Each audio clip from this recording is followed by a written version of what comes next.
Opa, boa noite, boa noite.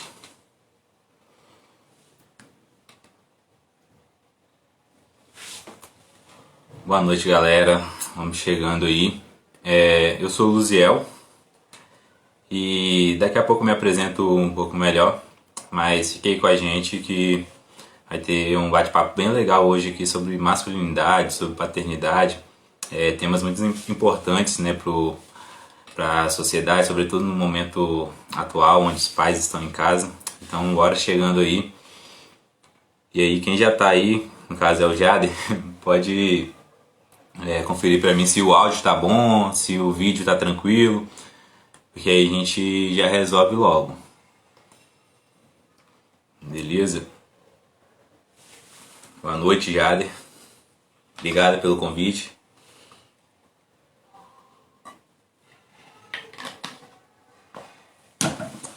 Tamo junto então.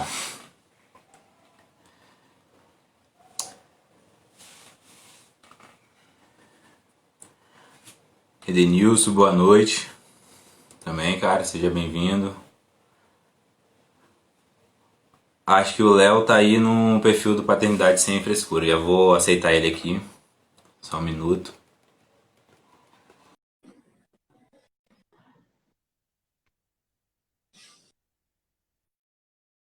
Galera que já tá aí. Pera aí, não foi aqui. Deixa eu solicitar aqui ele. A galera que já tá aí, vai nesse aviãozinho aí. É um aviãozinho de papel que tá aí. E envia pra galera. E pra acompanhar com a gente, pra ouvir a live e participar hoje com a gente, beleza? Léo, você me ouve de boa? Te ouço. E você? Tá me ouvindo aí? Perfeito, cara. Boa noite. Maravilha. Tudo bom contigo? Graças a Deus, cara. E você, tudo certo? Tudo jóia, cara. Vamos lá, então. Eu vou me apresentar, porque eu sou novo aqui também nesse perfil. Meu Uhum. nome é Luziel. Hoje eu vou estar aí como host, né, dessa live. A gente ouvir aí o Leonardo, né? Leonardo Piamonte, assim mesmo, né, que se fala. E meu nome é Luziel, eu sou casado, sou pai de um casal lindo, o Caio e a Laura. Sou professor também da rede pública e sou líder de um ministério de homens da Igreja Âncora que discute masculinidade, né, a partir da cosmovisão cristã. E é claro que isso extrapola os limites da esfera ali da igreja e nós somos seres sociais, eu estou na escola trabalhando, né, semana após semana, então a gente precisa dar uma resposta social, né, enquanto homens e é isso também que a página aqui tem se propôs essa semana. Então, dia 15 é o dia do homem, né, comemorado o dia do homem, então ao longo da semana vai ter uma série de discussões aqui na página, né, sobretudo sobre a questão da masculinidade, masculinidade tóxica, a paternidade e outras temáticas que envolvem aí, né, o universo masculino.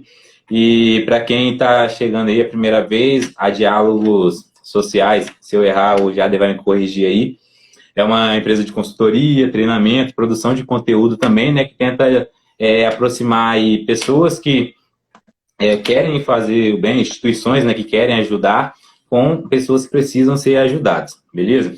Então, essa é a apresentação, estou aqui como host, repito, e aí a gente vai ouvir o Leonardo Piamonte, né? Vou pedir para ele se apresentar, ele consegue fazer isso melhor do que eu.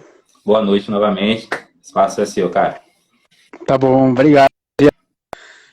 Meu nome é Leonardo Piamonte, eu sou psicólogo. Eu trabalho com uma página aqui no Instagram que se chama Paternidade Sem Frescura.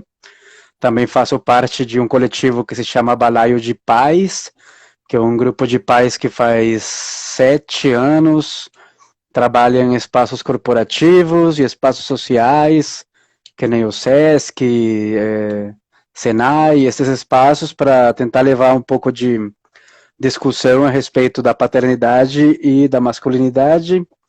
Faço parte do grupo Colo Familiar, que é um coletivo também que se dispõe a trabalhar um pouquinho questões de cultura familiar, né?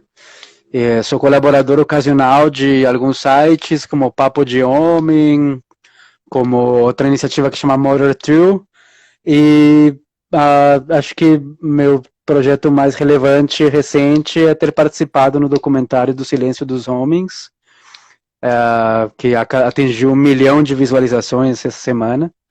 Então é uma marca super importante. E é isso, estamos aí, Luziel, para conversar agora, cara. Um prazer estar contigo aí. Vamos lá. O prazer é esqueci meu, de tá? falar um pequeno detalhe, Luziel.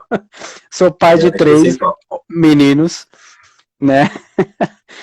Sou pai do Pipe, que tá com 20 anos, pai do Pedro, que tá com 13, e o Gutinho, que faz 7 anos agora, daqui a 3 semanas. Pô, cara, que massa. Os meus têm. A Laura tem 2 anos, 1 ano e meio, e o Caio tem 4 anos. Então, tem uma caminhada aí um pouco grande ainda até chegar. Então, bora lá, né? Botar papo aí nessa live. Eu fiz uma organização aqui, talvez a gente, no primeiro momento, falar mesmo, né? E depois eu vou anotando as perguntas também que foram surgindo. E no segundo momento, tem aí as respostas às provocações, as perguntas que forem feitas aí. Pode ser assim? Bora. Então. Foi pedido que a gente falasse, então, do espaço do homem nesse contexto doméstico.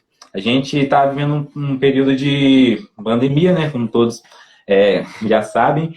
E grande parte dos homens, dos pais, estão em casa, e isso nem sempre vai ser um ponto positivo para a família, para o filho, né?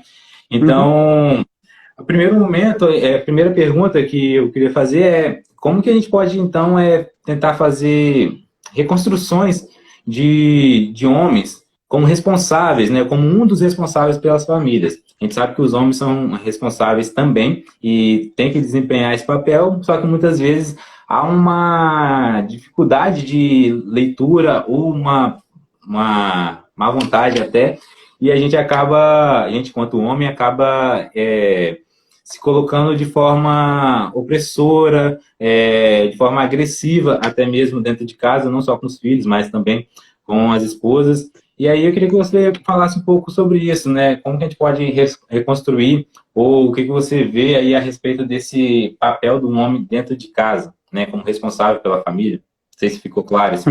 Não é uma pergunta, né? É um ponto. Provocação. Claro.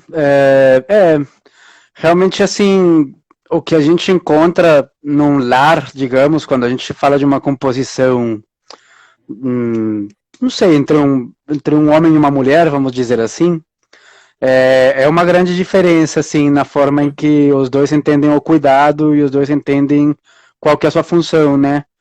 Acho que a gente, desde criança, a gente treina nossas meninas e treina nossos meninos para diferentes formas de desempenhar esse papel que eles vão ocupar na vida adulta, né? Então, a menininha, ela é uma coisa que eu costumo brincar, que é a síndrome da bicicletinha, Luziel, que é a bicicletinha de menino e de menina. Você sabe qual a principal diferença entre essa bicicletinha de menino e de menina? A cor, a cestinha. Acho que A cestinha, né? Cara. Isso. A cor ela é importante, claro, a do menino, enfim, costuma ser uma bicicletinha mais de aventura e tal, de menina mais princesa. Isso. Mas o mais divertido é a cestinha, cara. E a cestinha é um exemplo disso. Nossa sociedade, nesse momento e nesse tempo, treina as menininhas para terem uma cestinha. E essa cestinha significa colocar coisinhas para depois, colocar um biscoitinho para mais tarde, colocar um agasalho caso faça frio, colocar um bonequinho para brincar, enquanto que o menininho não. Então, a gente sempre tem uma diferença muito grande na forma como a menina se relaciona com o cuidado e a forma como o menino se relaciona com a aventura, né? E isso vem sendo, assim, uma realidade desde tempos imemoriáveis, assim. Não é uma questão de hoje.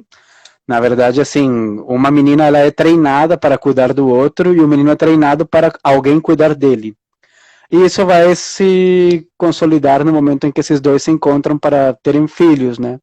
Então, se espera que uma mulher dê conta de tudo, se espera que uma mulher que seja uma boa mulher, uma mulher que vai ser uma boa mãe, uma boa empregada, funcionária, uma mulher que também vai estar bonita o tempo inteiro nessa questão muito da estética dela. E o homem, ele não se espera tanto isso dele, se espera mais que ele faça a sua função de protetor e de provedor.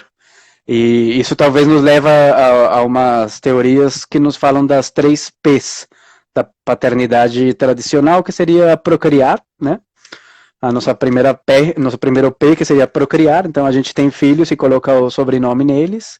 A gente provê, a gente oferece os meios financeiros para que esse filho tenha estudo, roupa, enfim.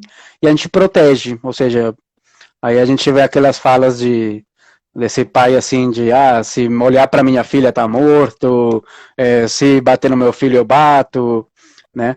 E o cuidado é uma coisa que a gente não foi treinado para o olhar de detalhe, de minúcia, de feijão com arroz, que é o que faz uma paternidade e um cuidado de uma infância, né?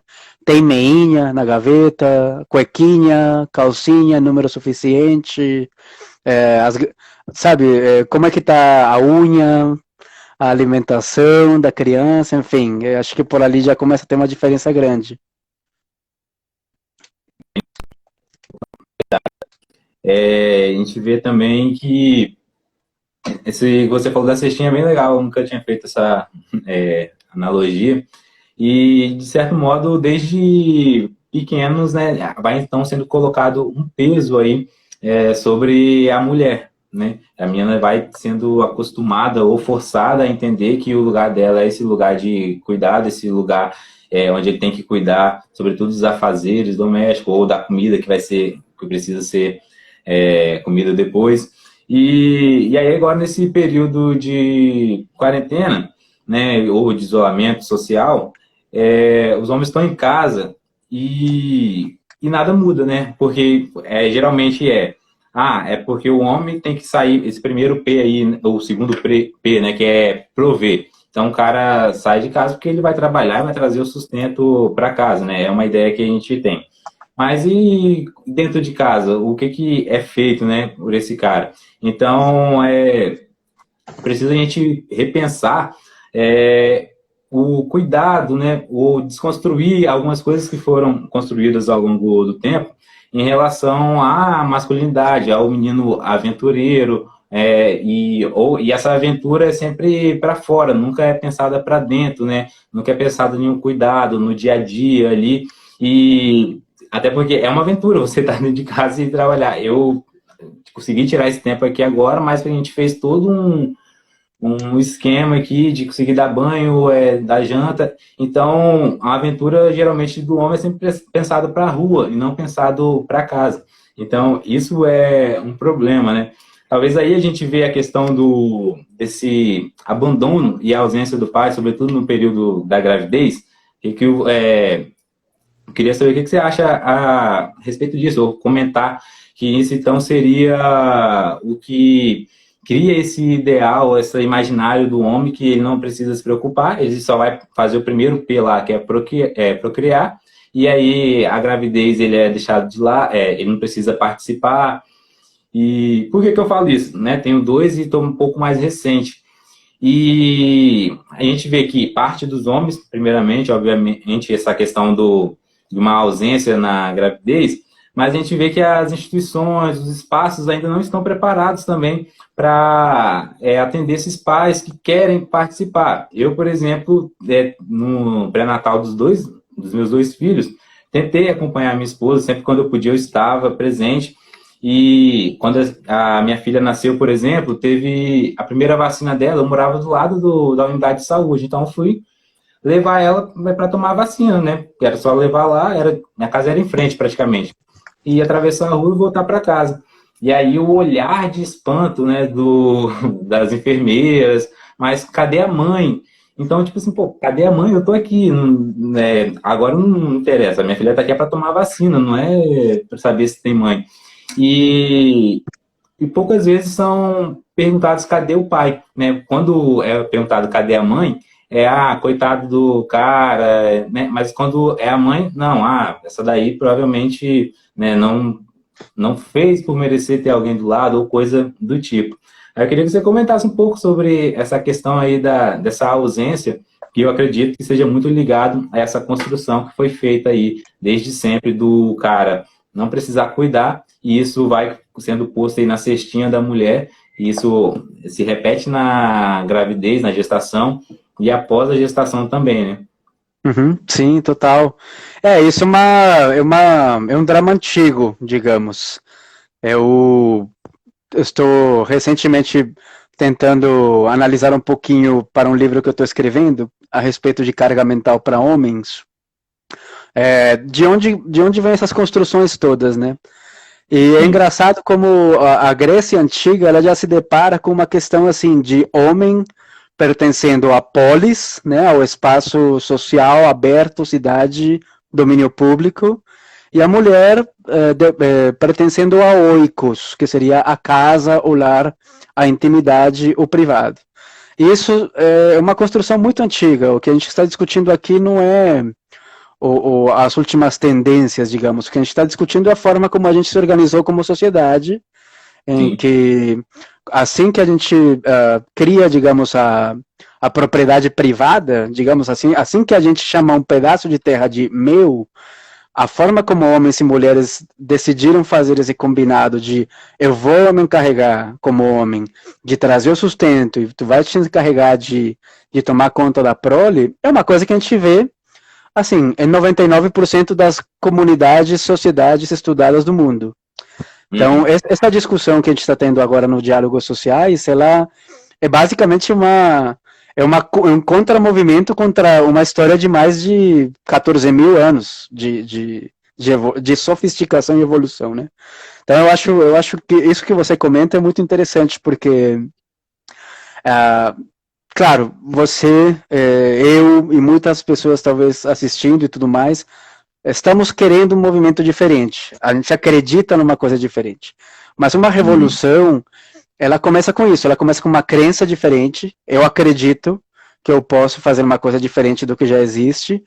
Depois dessa fase de crença, de realidades possíveis diferentes, vem uma fase de práticas diferentes. Então, você leva sua filha na vacinação, isso é olhado de uma forma assim, né? As pessoas se estranham de te ver, mas a gente ainda não, que você tocou, que é a institucionalização da prática.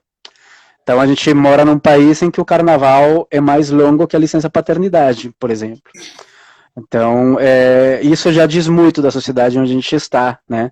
A gente já tem as crenças, a gente acredita que o homem, ele tem um potencial, ele tem um papel, ele tem uma responsabilidade, a gente já tem a prática, mas a gente não tem a institucionalização ainda. A gente tem 30 e poucos projetos de lei ali parados, esperando serem julgados faz décadas, para aumentar, por exemplo, o tempo de convívio de um homem com seu recém-nascido, o que seria já um primeiro passo para envolver esse homem no cuidado.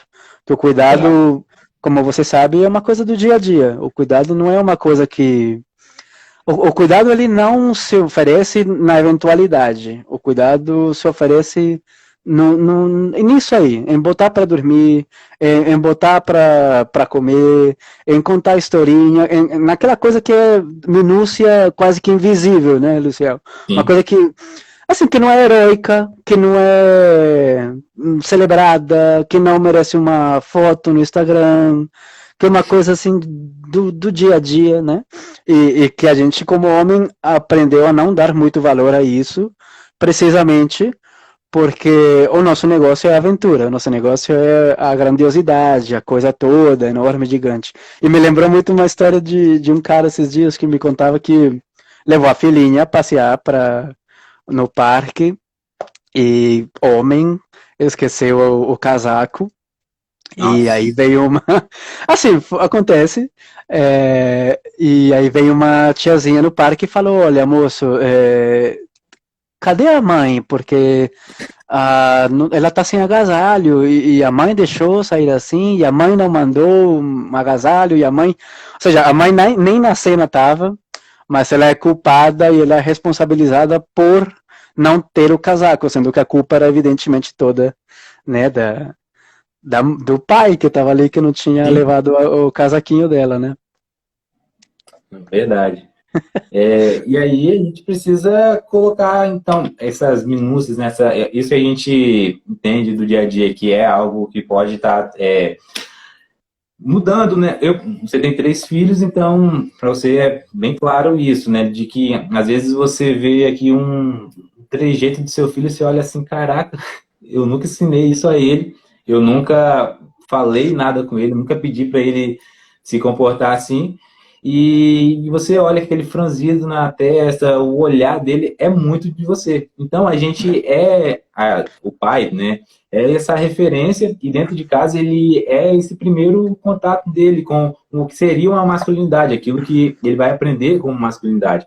E a gente precisa estar não só presente nessas particularidades, mas também, quando a gente fala, voltando de novo para a questão institucional, estar presente ali e o filho vê que você está presente, e a partir desse momento, então, ele vai crescer já com a ideia de que ele tem que ocupar espaços também de cuidado. E aí eu gosto sempre de trazer coisas práticas, né? Porque às vezes, né, a gente fala, explica, mas tem coisas que só no dia a dia mesmo. Então, assim, às vezes eu vejo o Caio aqui, ele pega a boneca da irmã dele e coloca uma fralda, põe num colo, fica ninnando, eu fico olhando assim, eu falei, ah, tá, é porque ele viu eu trocando a fralda da irmã e fez a mesma coisa. E aí a gente precisa, para mim é bonito ver isso aqui dentro de casa, né? Mas ir para frente, o que eu faço da porta para fora? E aí eu queria contar um caso que é da escola dele. Quando a gente fala de instituição novamente, né? Eles mandam aqueles bilhetes na agenda e falaram, mamãezinha, olhe o cabelo das crianças, porque tem tido casos de piolho na escola, blá, blá, blá, blá, blá, blá. E aí era uma xerox, né, uma cópia, e colocaram lá, beleza. E poderia ser só mais um bilhete, eu poderia ficar nervoso, ou falar ali dentro de casa só, mas é preciso mais. A gente precisa tentar ocupar esses espaços. E aí, o que eu fiz? Eu escrevi mesmo um bilhete no caderninho dele para a escola, falando, Caio tem pai também, que aquilo não era uma obrigação da mãe dela, a gente compartilha, né? Eu levava ele todo dia para a escola, mas o bilhete foi endereçado à mãe. E aí Uhum. eu mandei, uns 2 dias depois a escola pede para eu ir lá. Eu falei, "Ih, deu problema." Mas aí quando eu cheguei lá, a pedagoga disse, pai, obrigado. Obrigado por você ter escrito aquilo. A gente faz isso todo dia aqui e nunca percebeu. E a partir de agora a gente vai atentar para isso. E aí a partir daí me chamaram para compor o conselho de paz e tudo mais. Eu sempre gosto de falar isso porque às vezes a gente também fica. A gente já. A gente, né, quando eu falo homem, a gente viveu em espaços de privilégio o tempo todo e quando há algum tipo de embate ou de qualquer problema, quando a gente tenta ocupar esses espaços, né, de cuidado e de posicionamento, né, mais saudável, a gente já recua. Né? Enquanto as mulheres vivem isso aí diariamente, né? Pela roupa que usa, pelos filhos que tem.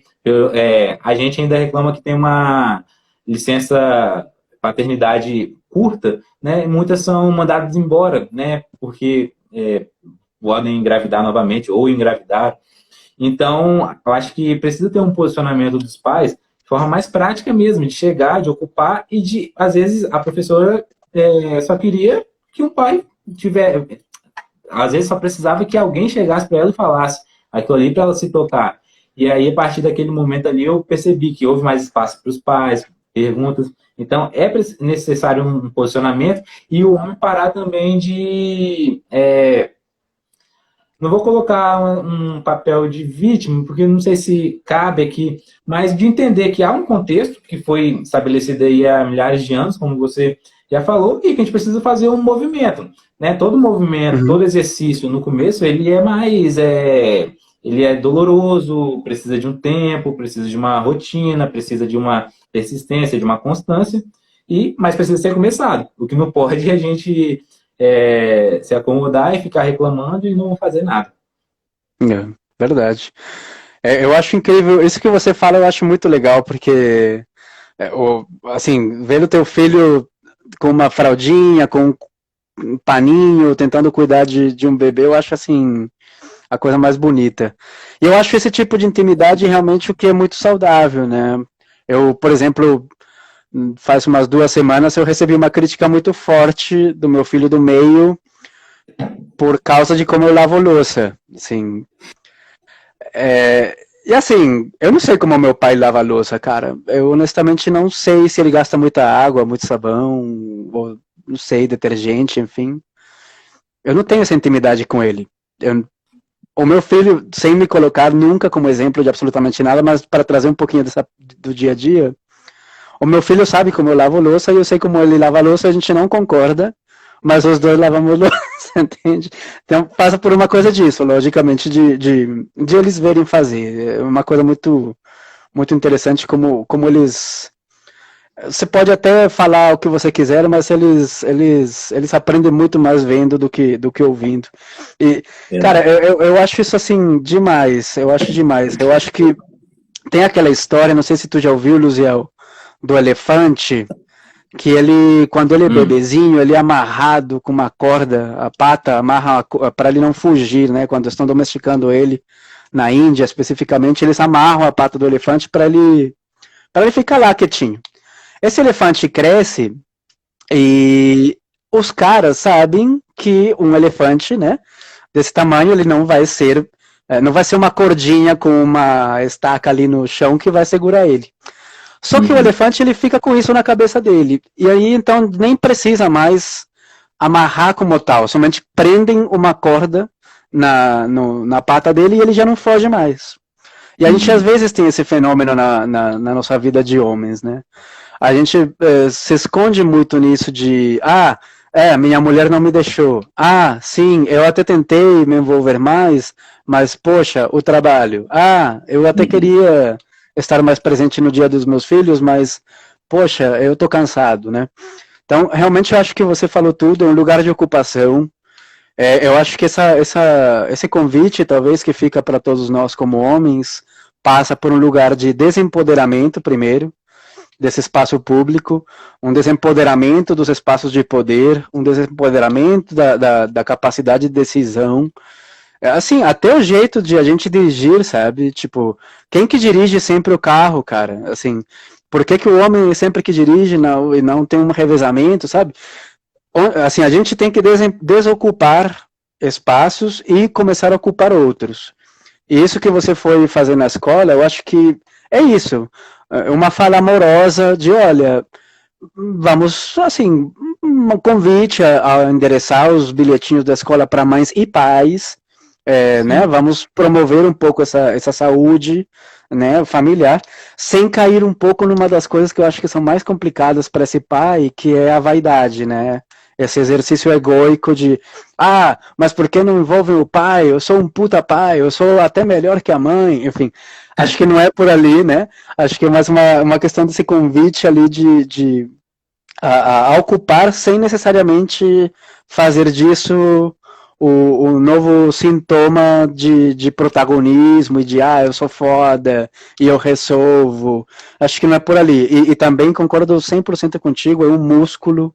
No começo é chato, difícil e complicado. É um saco.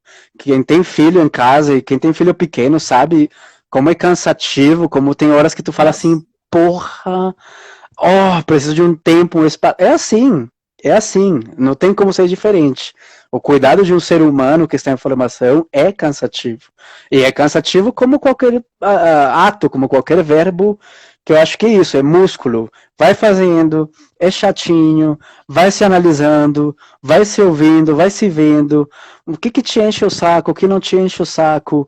E sabe uma coisa que funciona muito e que funcionou sempre muito para mim? A questão de me preparar um pouco, um pouquinho antes, aprender a prever um pouco as coisas. Por exemplo, historinha na hora de dormir. Cara, às vezes chega um momento de enrolação noturna e o moleque assim, sim, vou, tá quase, tá cansado, enfim, lê uma história pra mim. Aí fala, cara, sim.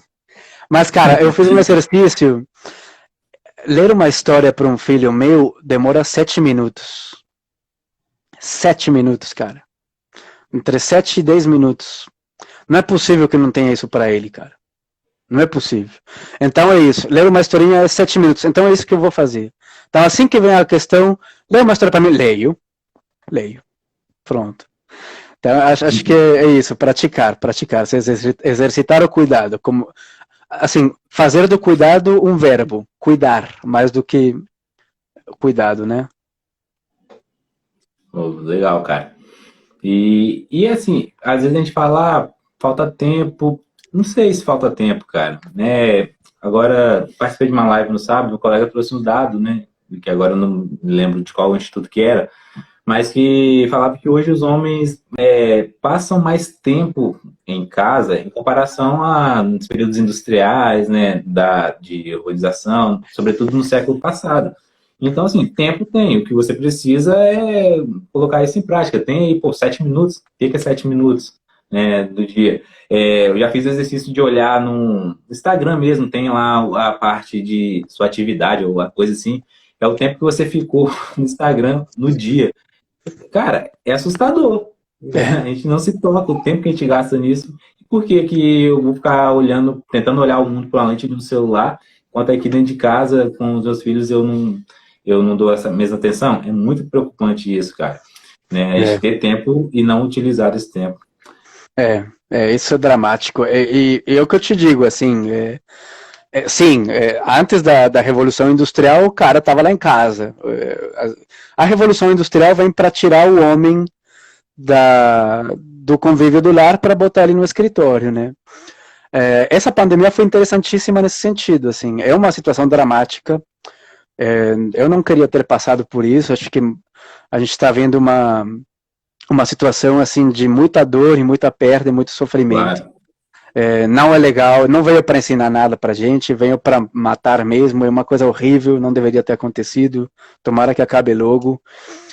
Mas eu acho que mostra um pouco que, assim, o lar é um espaço em que é muito necessário que a gente desempenhe as habilidades, desempenhe também as capacidades dentro do lar, né? Eu fico muito surpreso, assim, nas falas que a gente às vezes faz em escritórios.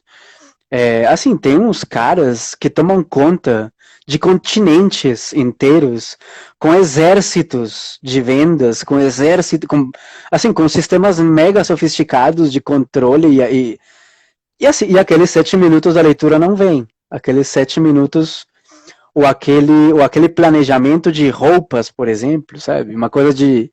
O ciclo da roupa, sabe? Como é que essa roupa circula desde que vai para o cesto da roupa suja, vai para lá e volta. Enfim, esse ciclo é desconhecido para um cara que toma conta da América Latina, sabe? Então, eu acho isso uma coisa que a gente precisa realmente começar a entender que o lar, ele pode não ser o lugar mais heróico, pode não ser o lugar mais aventura, pode não ser o lugar mais off-road, 4x4, cross, mas, cara, eu acho que é um dos lugares onde há mais moedinhas de ouro, assim, esperando a ser descobertas, cara. Só precisa desse olhar, assim, mais atento, sabe? Eu sinto que às vezes a gente vai muito com o olhar muito pra frente e vai esmagando umas florzinhas ali embaixo que com um olhar um pouquinho mais delicado e mais cuidadoso, você começaria a ver como é belo, como é bonito. Perfeito, cara. Perfeita colocação. Até anotar isso aqui. Legal demais. A galera que está aí acompanhando também pode fazer perguntas que daqui a pouco a gente abre. Quer dizer, está aberto já, né, para as perguntas, mas daqui a pouco eu tento anotar aqui. Não sou um cara tão hábil assim com as questões de internet, ainda estou tateando, mas vou tentar anotar aqui, beleza? Então, Léo, se eu não estiver olhando para a câmera, que eu estou anotando aqui, beleza? Relaxa. Um outro ponto que a gente queria falar, né, que é a questão desse homem agressor, opressor, repressor também, né, dentro de casa. Eu li lá no perfil do Insta lá do Pai Sem Frescura, né? Aham. É porque eu confundo com Balai. O Pai Sem Frescura, E aí tem uma frase lá um post referente ao Dia dos Namorados, né? Que eu achei, nesse Dia dos Namorados, você é do tipo do homem que completa a frase da sua namorada, ou uma coisa do tipo, né? Ou seja, que a gente não dá espaço, né, de fala mesmo, né? Para a mulher, dela vai falar, você já completa ali. E aí, se você falasse um pouco sobre isso, né? Como que a gente pode também, tem essa frase, né? Que tem esse ato de calar mesmo a mulher, mas se outros atos, outras formas que a gente age e, de certa forma, acaba sendo ou agressivo, opressor ou repressor que seja. Uhum. Eu vou tentar anotar aqui. Sim, e até já vi umas perguntas aqui que a gente talvez já pode até registrar. Eu acho que isso parte daquilo que a gente falava um pouco quando a gente falava da síndrome da bicicletinha e essa socialização de gênero, né? Então, como é que o menino se constitui menino na sociedade nossa? Ele se constitui menino, acho que com dois grandes caminhos. O primeiro é a rejeição, a negação e o deboche daquilo que pareça feminino, seja lá o que for.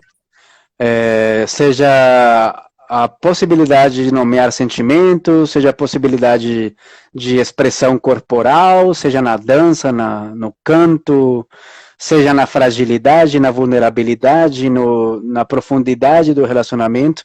Esse menino, e uma coisa muito louca, Luziel, se você for ver, tipo, estudos, assim, com crianças muito pequenas, você começa a ver, por exemplo, aos 3 anos de idade, o menininho, quando você vai ver os objetos que ele leva para a creche, ele ainda leva ursinhos, pelúcias, objetos de mantinhas, coisinhas.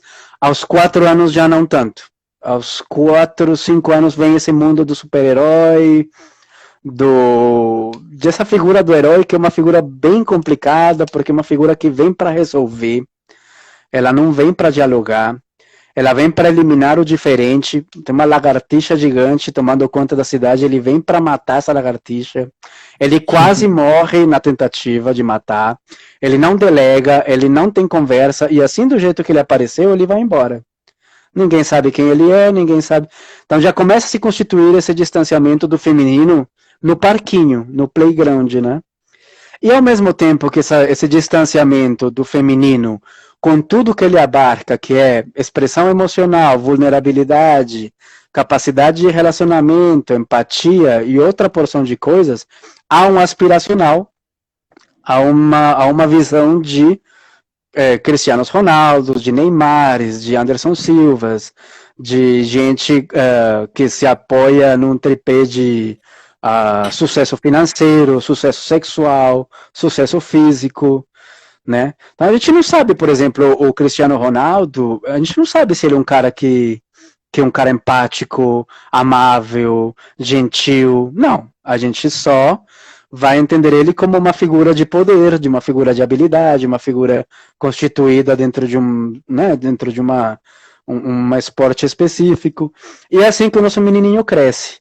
Quando esse menininho se relaciona com a menininha, que eles já estão lá na frente, o que acontece? Temos uma pessoinha que foi treinada, no caso da menina, para ouvir o outro, para estar do lado da dor do outro, para manifestar suas emoções, para chorar se assim precisa, se casando ou se relacionando com um menininho que aprendeu que competitividade é tudo, que eu vou vencer, que eu vou ganhar, que eu sou mais rápido, que eu sou mais forte. Então, eu costumo brincar um pouquinho assim de quando um homem se relaciona com uma mulher, a diferença de maturidade emocional é alta. Quando eles casam, é gritante. Mas quando eles têm filhos, é insuportável essa diferença do traquejo, né, da quantidade de ferramentas emocionais que os dois têm para lidar com as coisas. Então, claro, para uma pessoa que não consegue nem apontar o que está sentindo, tu pergunta para um brother teu, você tá bem? Ah, sei lá. E aí, como é que tá as coisas? Ah, indo. Sabe? A gente nem consegue nomear o que a gente sente. Quando ele se vê perante uma situação em que é totalmente confuso, porque uma língua que ele não fala, que é a língua da emoção, quando a moça vem e fala, tô triste, ele sente um convite a resolver, a rejeitar, a minimizar. Então, esse é o grande, essa parte complicada que a gente tem que, hoje, na nossa idade, Luziel, você deve ser bem mais novo que eu, cara. Eu tô com 41 anos, mas... Eu tô com 28. Ah, mas enfim, a gente não aprendeu essa língua. Aprendê-la hoje é difícil, não Sim. impossível, nunca é tarde. Isso é uma coisa que eu acho assim, importante dizer. Hoje eu gostaria muito que meu pai viesse e falasse para mim alguma coisa legal. E ele está com 70 anos.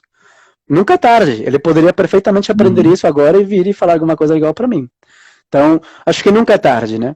Então, aprender essa língua, aprender a falar esse idioma da emoção, é uma coisa que a gente precisa realmente começar a debater, começar a se treinar e começar realmente a praticar. Como você falou, músculo, treino, vai, faz, se disponibiliza. E espaços como esse eu acho que só ajudam, cara. Sim. E a gente tem a oportunidade, né? Tem um espaço como esse, como acabou de falar. Eu estou tentando achar aqui a pergunta do Farias. Mas eu, por exemplo, como eu falei, eu sou professor, né? Sou professor de geografia. E às vezes as instituições, como a gente já falou, não estão preparadas, e aí eu já entro aqui na pergunta que alguém fez, que eu não lembro quem é, desculpa. Como trazer isso aqui para instituições a qual a gente pertence? Eu sou professor, né, de escolas públicas aqui no município de Serra, né, que faz parte da região metropolitana aqui de Vitória, no Espírito Santo, e da rede estadual também.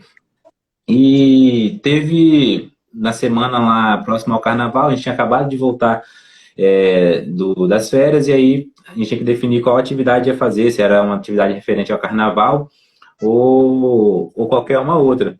E aí eu propus a gente, ao invés de trabalhar o carnaval, até porque demandaria, né, um tempo de apresentações e tudo mais, falar da Semana da Mulher, né, que ia ser lá 8 de março, Dia Internacional da Mulher. Então a gente tem que levar esses debates e eu, como uma figura masculina, um professor que está ali na frente, não só a gente fortalece ou dá essa segurança, vou usar essa palavra, para as mulheres em saber que é possível ser discutido isso com homens também. Eu falo isso porque professoras vieram para mim depois e falaram, pô, que pena que precisou de você puxar essa discussão, enquanto a gente não puxou aqui na escola. Né? Muitos meninos olham e vêm conversar comigo, mudaram um pouco a postura dentro de sala de aula, pelo menos enquanto eu estou em sala de aula, justamente a partir das discussões que foram levantadas ali. Então, é preciso levantar isso aí e ocupar esses espaços. Senão, não adianta ficar... E tem espaços como esse aqui também, tem lá o seu perfil. A gente se alimenta de tanta coisa boba, cara, na internet, tantos perfis aí de páginas de futebol, de celebridades que mostram aí isso, justamente isso aí que você falou, né? A questão de um poder, né? Um dito poder, e que é inacessível à maior parte da população, enquanto a gente tem outros espaços, né, saudáveis e que são acessíveis. Poxa, hoje você tem acesso a lives, a conteúdos digitais e outros espaços também, e a gente não ocupa. Então, é preciso não ocupar e também levar essas discussões. Beleza? Estou tentando sair aqui, que eu coloquei um teclado na frente da minha tela, nem estou te vendo. Mas, você quer comentar alguma coisa? Não, acho que isso assim, eu acho que é muito importante a gente se constituir como um bem comum, sabe? Eu acho que seja na paternidade barra maternidade, o bem comum é a infância, o bem comum é a criança. Seja no homem barra mulher, o bem comum é a sociedade. Então, há pautas que são meramente femininas. Um homem não deveria estar discutindo aborto, um homem não deveria estar discutindo métodos contraceptivos da mulher, o homem não deveria estar discutindo nada disso. O homem tem pautas que pertencem a ele também, que são pautas dele, e que, pela forma como a nossa sociedade se constituiu, acabou ultrapassando um pouco os limites daquilo que o homem deveria se ocupar. Então, eu acho que, na verdade, assim, é necessário que a, a, a, o debate sobre gênero, o debate sobre machismo, ele inclui homens, assim, ele inclui homens porque o homem, ele nunca se pensou como um ator social. O homem, ele sempre se considerou o gabarito contra o qual as coisas devem ser comparadas. Acontece a mesma Sim. coisa na raça. O branco nunca se considerou uma raça. Então é importante que o branco entenda que ele é uma raça, mais uma raça no mundo, e que o debate racial inclua brancos, que o debate da homofobia inclua héteros, que o debate, enfim, todos os debates possíveis, eles devem incluir necessariamente todos os envolvidos, né? Às vezes te chamam Uhum. para um debate de gênero e só tem mulher, então é importante, claro, que esse debate ocorra, porque há ali também espaços em que, assim, há resistências e há, assim, quase que uma luta pela própria vida, né? E em muitos casos é bem isso, é uma luta pela própria vida, mas o homem, ele precisa se envolver, ele precisa se entender como mais um gênero, assim como o branco precisa entender como mais uma raça. Então, acho que esse papel teu de aliado, assim, de não buscando um protagonismo exacerbado, não desmerecendo a iniciativa da mulher, mas estou aqui, o que é para fazer? Estou aqui, vamos debater, estou aqui, vamos construir. E afinal é disso que se trata. Não se trata de promover uma ditadura feminista, não é isso, é bem o Uhum. contrário, é precisamente que a gente desocupe, ela ocupe, ela desocupe no lar, a gente ocupe e aí a gente vai equilibrando. Acho que diz muito de uma sociedade assim uh, desequilibrada como a nossa, em que você bem falou, a maternidade é uma doença, né? A maternidade é um evento médico. As mulheres, acho que a estatística da FGV é 57% das mulheres não voltam para o lugar do trabalho depois de terem filhos. A licença paternidade é de 5 dias, corrido, assim, não é dias É, úteis. Se você quando o tiver Caio seu filho nasceu, na. o Caio nasceu na sexta, cara. Aí eu já perdi Então, 2 dias. pô, se teu filho nasceu na quinta, tu volta na segunda. Assim, que sociedade equilibrada a gente está tentando, né? Ou é que a gente não se interessa muito em ter uma sociedade equilibrada? Essa é a questão. Verdade. Cara, tem mais duas perguntas aqui. Que aí, essa foi o Marcos que fez. Marcos, saudade, cara. Aí ele fala mais no papel aí do. Ele fala que a psicanálise, né? Você é sua área de atuação, não vou entrar nessa. Ela tem papéis. Peraí, deixa eu não falar besteira aqui, né? A psicanálise tem. Vou ler a pergunta dele toda para não. Tá Algumas bom. estruturas reforçam essa ausência, né? A ausência do pai. Né? Como a gente falou, as instituições, não é pensado, né? Um espaço para o pai, ou o pai também não se posiciona. E a psicanálise traz os papéis muito bem estabelecidos. Como podemos promover esse desempoderamento que você trouxe lá no começo da live, sem anunciar, né, um heroísmo ou tornar isso aí uma luta egóica, né? Como você Hum. falou, como ao invés da gente estar se colocando aí como parte que quer uma melhoria aí social e não transformar isso num palanque, como você acabou de falar também, né? Se tiver Uhum. repetitivo, a gente vai para uma outra, beleza? Não, acho, assim, a psicanálise, ela foi proposta por um homem do seu tempo, né? Por assim, um cara numa sociedade como a austríaca, de fato a psicanálise só foi possível de ser proposta porque tinha alguém cozinhando para o Freud, alguém lavando as roupas do Freud, alguém passando as roupas do Freud, alguém comprando os charutos do Freud. Embora eles falaram que ele mesmo comprava os cigarros, era a mulher que cortava os bicos dele, né? Então, aí começa a ficar engraçada a coisa, porque essa questão da psicanálise é uma discussão longa, mas ali tem esse negócio da figura do pai e a figura da mãe, são coisas que dizem mais respeito a estruturas históricas do que a estruturas realmente psicanalíticas. A ausência do pai, a gente está assim, se a gente tem dados sobre alguma coisa, é sobre a ausência do pai. Mas assim, A gente tem dados desde a década de 60 sobre o que acontece com uma criança que não tem o pai por perto, né? A gente tem dados de cadeia, a gente tem dados de gravidez na adolescência, a gente tem dados de abuso de substâncias, de comportamento contraventor, a gente tem tudo isso, tudo isso. Então, claro, não é bem pelo fato de não ter esse pai, é pelo fato de ter uma mãe sobrecarregada, que vai ter que trabalhar horas e horas, que possivelmente é um núcleo familiar vulnerável, que vai ter que viver em uma comunidade em que a criança vai estar exposta a outro tipo de estímulos, enfim, e claro, há umas dores ali, mas isso não é necessariamente que a presença do pai resolva isso. De fato, às vezes eu acho que é melhor não ter um pai do que alguns pais que a gente vê por ali. Então, a ausência do pai eu acho assim dramática, mas que presença também de pai que tem, que presença de pai que a gente deseja, né? É um pai castigador, é um pai violento, assim, o Disque Denúncia tá cheio, o Disque Denúncia, eu li a estatística recentemente e eu acho que não tenho o número de cor, mas era alguma coisa acima de 80% são mulheres que estão apanhando do marido bêbado em casa, que ligam para o Disque Denúncia, assim, que tipo de pai é esse também? Então, não é somente uma discussão de presença, ausência, sabe? É uma discussão de que tipo de presença também está sendo exercida.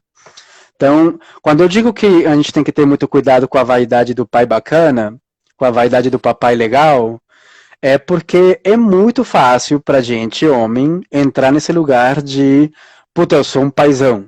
Nossa, eu sou, assim, o melhor pai do mundo sou eu. E a gente entra de novo nessa coisa de competição, a gente entra de novo nessa coisa de um objetivo a ser alcançado. Então a gente começa de novo a fazer as coisas, já não pelo filho, e sim por minha própria, sabe, autoproclamação. E aí começa a ficar uma coisa assim, meio bosta, porque você não consegue enganar um filho, isso te juro. O teu filho, ele te olha, você pode falar o que você quiser na internet, no Instagram, seus amigos podem achar você paizão, assim, foda, mas tem um molequinho ali olhando pra você, que tá vendo todo o teatro, toda a encenação, e depois vai chegar uma adolescência ali e você vai falar, ixi, onde foi que eu errei? Ah, eu te falo onde você errou. Então, esse é o lance. Eu digo assim, se você fez uma coisa pelo seu filho e você não sentiu vontade de tirar uma foto disso, você está no caminho certo. Se você fez uma coisa por um filho e ninguém te viu, você está no caminho certo. Pô, cara, sem querer fazer uma autopromoção, então eu tô no caminho certo, porque a minha aversão à rede social, eu não consigo colocar em nada lá. Brincadeiras à parte, mas a gente que passa, quando a gente é pai, a gente passa por isso aí que você tá falando, né? Os questionamentos, pô, mas lá meu pai errou comigo nisso. E a gente começa a questionar, então, o molequinho vê isso, mas depois, mais velho, a gente também consegue refletir muito mais profundo sobre isso e é pesado demais, né? E essa competição aí acaba sendo desleal também, né? Com a mulher, minha esposa até riu aí. Essa competição que a gente tenta travar aí, né, de forma egoísta é até desleal também, né? Porque a gente já parte de um espaço muito privilegiado aí que o homem tem. E aí é o cara que é patrão, que não quer dar licença maternidade para a mulher, esse cara precisou nascer. Precisou nascer de uma mulher. Então é muita babaquice mesmo e burrice, né? Se um cara que se posiciona assim. Léo, a gente já não tem nenhuma hora de conversa, já tô chamando de Léo, né? É tudo amor. Eu vou te chamar de Lu, velho. Beleza, pode chamar. A gente está caminhando aqui para o final, a gente tem alguns minutos só, então, se quiser falar alguma coisa aí, que fez um convite, mas é isso, eu queria te agradecer primeiro, né, e dizer e pedir para você falar um pouco aí do perfil que você tem no Insta, falar dos seus trabalhos aí também, para a galera que é mais interessada no conteúdo e nisso que você tem produzido aí, Uhum. também é de procurar ou pesquisar. É sempre bom ter referências boas como você. Então, fala aí pra gente. Claro. Sim, eu acho essa discussão até um convite para uma outra live. Assim, presença de pai e mãe, não A ter galera tá pedindo pai, aí. ter pai. Eu acho isso bem legal porque, assim, eu acompanho alguns casais homoafetivos que não têm pai. E as Uhum. crianças já são mais velhas, viu? Não é bebezinho, não. E assim, eu te digo assim, o que que uma criança quer? É, uma criança, ela quer se responder as perguntas fundamentais da vida dela. Que perguntas são essas? Uma criança quer saber: eu sou amada? Eu sou querida? Eu sou respeitada? Eu valho a pena? Eu mereço alguma coisa? Quem for responder essas perguntas, honestamente, eu vou te falar assim: tanto faz, cara. Se for homem, mulher, enfim, isso eu tenho aprendido a ficar um pouco distante dessa discussão, porque são anos trabalhando com muitas configurações familiares claro, quando você sabe que você foi abandonado por alguém e esse alguém foi seu pai, claro que isso causa uma dor muito grande, porque você não tem essas respostas. Quando você pergunta como criança, eu sou querido? E você vê que um cara falou simplesmente, não, você não é querido, eu vou embora, eu tenho mais o que fazer. Isso é definitivamente uma ferida muito grande. Mas não é pelo fato de ser um homem que fez, e sim pelo fato de uma resposta que não é a resposta que a criança merece e deveria ter. Então, acho que seria legal falar isso. Mas a gente pode fazer várias coisas aí nesse sentido. Meu trabalho é esse, cara. Eu tô naquele perfil, eu não tô muito no Instagram ultimamente também, mas tá ali, eu respondo mensagens, enfim. Tem um grupo muito grande que tem 6 anos, um grupo no WhatsApp de homens. Hoje está em 198 homens, então está prestes a fazer 200 homens. Quem sabe alguém é o Felizardo número 200 aí. Está no WhatsApp, é um grupo de discussão de paternidade que eu acho que nesses últimos 6, 7 anos que tem esse grupo, passaram 600 homens, o que deve ter impactado lá, sei lá, 700 crianças, 800 crianças. Esse grupo está lá para participar quem quiser, é só para homem, é um grupo super interessante, um dos poucos grupos que eu conheço que não tem nenhum tipo de pornografia, meme, não tem áudio, que é genial. Então é um grupo assim de gente, a minha filha está com dor de barriga, o que eu faço? Aí vem toda essa galera assim, Pô, pá, faz mas isso, faz aquilo, faz não sei o que, faz aquilo, galera, vaga na creche, o que eu faço? Pá, pá, pá, pá. Então, esse tipo de redes de apoio de homens, eu acho revolucionárias.